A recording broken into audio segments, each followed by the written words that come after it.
Food safety, now that's part of your list of duties. Yeah, it is. So the Food Act was implemented, the number one start date was the 1st of March. And we've had 1,000 businesses that have signed up to it since then. And they're businesses big and small. The pressure is on the most risky businesses to sign up in this first year because they have to by the beginning of March next year. And as the level of risk diminishes, those other businesses over the next 2 years after that. But if you're a new food business, then you've got to sign up straight away. Knowing that the level of risk your particular food product, food or beverage that is, represents to the domestic or international consumer will give you the degree of compliance and also the cost that's likely. I was going to mention compliance because do people see it as just another dollop of compliance they've got to do? Well, the old system was one size fits all. And really it was literally way overkill for some businesses at low risk.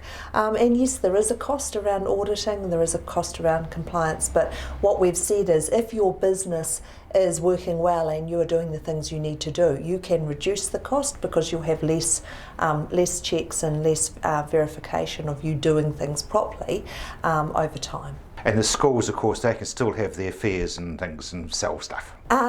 Fundraising is exempt, and you can't get sort of a bit cute about your fundraising and have it 52 weeks of the year and still call it fundraising because that's clearly a business when you're doing it that often.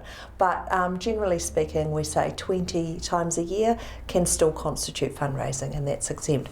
Doesn't stop you from needing to do your level best that food is safe and suitable for consumption. Havelock North, really bad news about the water. How safe is our water? I think as we've absorbed what's been happening up there, and it's really knocked that community hard, and clearly it will have knocked the regulators up there as well because they'll be thinking what weren't we doing or what got past us. Those questions are yet to be answered, but at the same time councils around the nation are reporting on how many E. coli breaches each of them have been having, and we've seen reports about how many in Christchurch, we've seen it in Timaru as well. And so what the public are becoming aware of is that this has been managed in the past and they now worry about whether it can be managed in the future. So the drinking water standards require a level of testing, and that level of testing depends on risk, but it also depends on the size of the population that's drinking water from that particular source. They're quite prescriptive, the drinking water standards, and I remember when they went through the Parliament I was part of that, and there was going to be a lot of cost associated, and it's about whether you can actually get a scheme up and running if the cost is so high.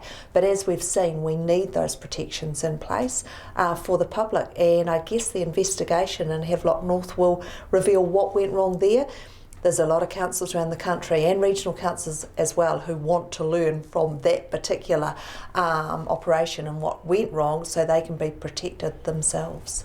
Because birds and wildlife can also make water unpalatable. Well, no, they're not. And as Nick Smith has been saying, it was last week he gave a speech, and he said that we would love all of the freshwater in New Zealand to be swimmable, because that's what the public would like to think too. It's just unrealistic, because it's not just point source discharge or stock being in waterways that contaminate it. In fact, a rain event is likely to see an E. coli breach on the part of freshwater as well. And we can't protect against rain events actually. In places like North Canterbury we want more rain events, but in fact if we can achieve swimmability levels or close to it and work towards it, that's a really aspirational goal that we should be heading for most of the time, then that's worthwhile. Then you've got water bodies which maybe are exposed to geothermal activity. They're not going to be fit to swim in either.